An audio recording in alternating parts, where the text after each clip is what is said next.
Hindi na talaga mapipigilan at bukas na talaga yung aming flight pabalik ng Poland. Kaya nandito pa nga kami sa Dumaguete. Pagkatapos ng aming signing of contract ay napag-desisyon na namin na babalik kami sa Cebu. Gahan nga namin yung aming pag-impake kasi nga kailangan namin pumunta sa barge ng maaga dahil hindi namin alam kung ano yung schedule nila. Na nga lang at 10 minutes bago lalarga itong barge ay nakaabot pa kami. Kami kumain ng aming breakfast. Inauna lang namin yung mga bata para hindi sila magutom sa biyahe. Ang importante kay makaabot kami dito sa barge na ito. Kung makulimlim na naman yung ating weather for today's video, pero pinagdasal ko na lang na wag sanang uulan kasi nga magbibiyahe pa kami at delikado yung daan pag uulan. Ula pa naman ang ating panahon ngayon but okay lang siya basta hindi lang siya babusdak ngayon, no? Kasi pag mainit din ay napakainit. Nga lang ng aming biyahe after 40 minuto ay malapit na kaming dumating sa Lagsaanan. But anyways, nakatayo na kami dahil excited na nga kaming bumaba. Hindi pa kami magdasok-dasok guys ba dahil marami ring pasahero kaya ang importante ay madasok na namin yung aming mga bebes doon sa loob ng sasakyan. Gusto lang talaga naming maunang lumabas kasi nga malayo pa talaga yung aming biyahe. Papunta pa kami sa Lapu-Lapu. Nga nauna kami ay hindi kami pwedeng lumabas kasi nga nandito pa kami sa loob at close pa yung gate. Totoo lang guys ay nauna kasi yung aming sasakyan so kailangan naming lumabas ng mauna. Kasi ni Mikala maabala pa yung ibang sasakyan no dahil sa amin hindi sila makalabas. At nakapasok na nga kaming lahat at yung mga pasahero ay nagsibabaan na and of course kailangan na din naming lumabas para makalabas na yung likuran namin. Ngiti-ngiti nga tong aking kapatid dahil nagugutom na daw siya at maghihintay kami kung saan merong McDonald's kasi yung paborito ng dalawang damulag ay McDonald's talaga. First nga pala yung ating biyahe dahil napaka-traffic going to Lapu-Lapu but anyways ay maghapit muna tayo dito sa McDonald's dahil hindi talaga kaya ng aming mga bituka na magbiyahe lang at walang laman yung tiyan. Kasi nga dito sa McDonald's ay nakita ni Matiti na merong laruan sila dito kaya napa-order siya. Din kasi sa dahilan bakit talaga kami bumaba dahil gusto na talaga naming umihi lahat guys kasi kanina pa kami biyahe ng biyahe. Katapos naming nagpalabas sa aming mga gibate ay kumain na kami dito. Order nga pala si tata yung isang box na may laruan at dalawang chicken at isang rice dahil ayoko nga mag-rice dahil kumain na rin ako kanina sa sasakyan ng mga biscuit nila. Is akala ko ay hindi na ako gutom dahil kinain ko na yung isang pack na Grahams nililipot sa loob ng sasakyan. Pero pagkakita ko kay ng Gian nakain siya ng kain ng rice, ako ay nagutom na naman. Din kasi yung busog pag kumakain ka ng rice kaysa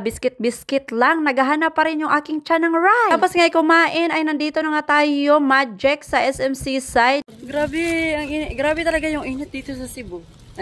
Sana all. Guys, nandito na tayo sa ano. Hi ma'am! Dito tayo sa Armani Grand Hotel. Where are you going, kuya? Maing hapon. Yes. Yeah. Go straight there.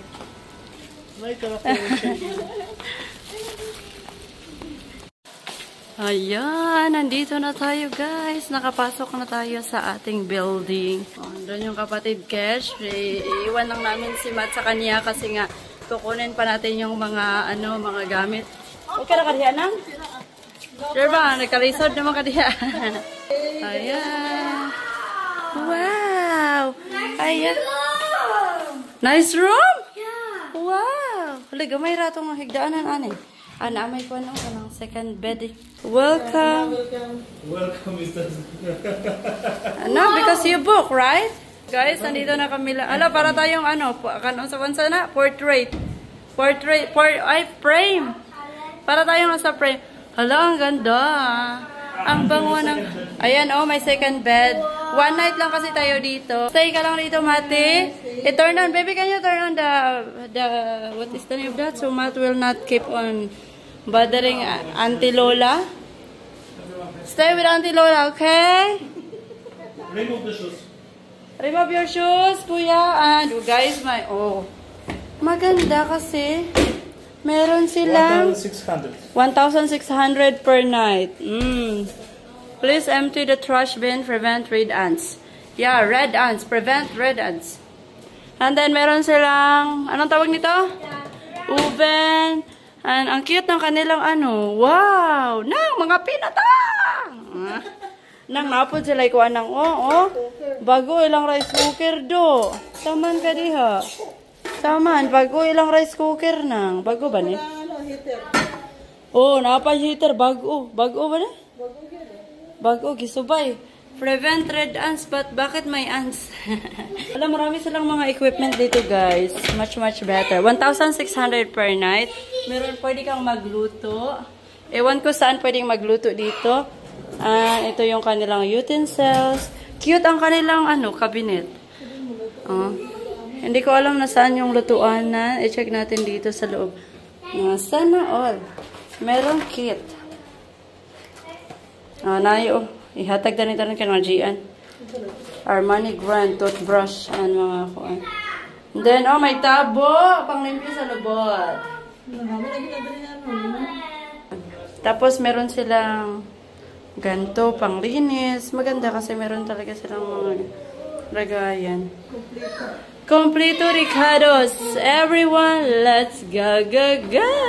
Katapos nga namin kinuha ni Tata yung mga luggage namin doon sa sasakyan dahil ngayong araw na to ay ibabalik din namin yung aming sasakyan na gerentahan. Diba, kung hindi nyo alam, ay nag-rent lang kami ng sasakyan dito sa Lapu-Lapu. Kaya ngayong araw din namin ibabalik and then bukas ay magpa-flight na kami going to Poland. After ng ating biyahe whole day, ayan na guys, nandito na tayo sa swimming pool dahil gustong maligo ng dalawa. Hindi ko kasi pinaligo itong si Indayon kahit gusto niyang maligo kasi napakalamig ng tubig at siya ay sinisipon at inuubo. May darating din pala kaming bisita mamaya kaya excited na itong si Matiti na makipaglaro na naman kay Uno. Kung hindi nyo alam, yung aking bisita ay ka-workmate ko from MEPSA dati and ngayon dahil na-close na yung Mactan Apparel kung saan ako nagtatrabaho ay napadpad na naman siya sa ibang company. Kanina nga lang umaga ay nagtanong siya sa akin kung ano bang oras yung flight namin bukas. Ang sabi ko naman ay gabi pa kaya pwede pa silang pumunta at bumisita sa amin. Alam nyo naman guys na ang saya-saya ni Matiti every time na meron siyang kalaro. But anyways, ito na nga, nagtitiktok silang dalawa. Marunong na din tong si Uno magtiktok. Nina ay grabe yung talon-talon nilang dalawa. Ngayon ay nagtitiktok na. Ang din kasi nilang umuwi ng maaga dahil meron pa silang trabaho dalawa. Sabi guys, yung dalawang makukulit ay nalifungan na. Lang pala yung paraan kung paano patulugin yung mga bata. Kailangan pa talon-talonin ng maraming beses. Alam na nga itong dalawang asawa na aalis na kasi may duty pa sila bukas. Pero itong si Mikalkal ay parang wala pang planong paalisin. Hindi talaga yung pang mamarites nila for today's video. Hindi talaga mabang-bang.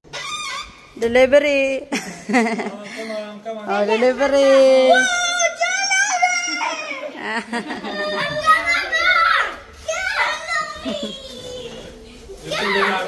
They don't arrive yet.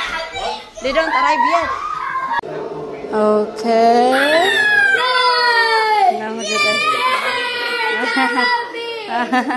Jollibee.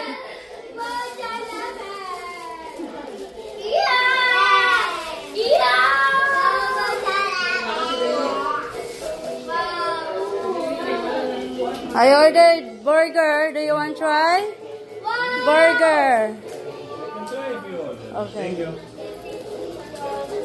Burger from Jollibee? Yeah. Hello. Wala ka pray man ka?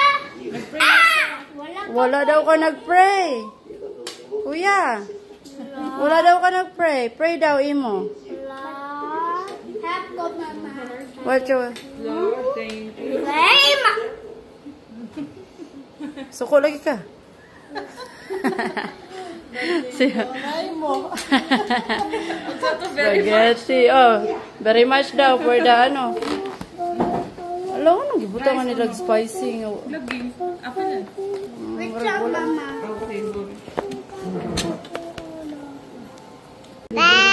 Peekaboo!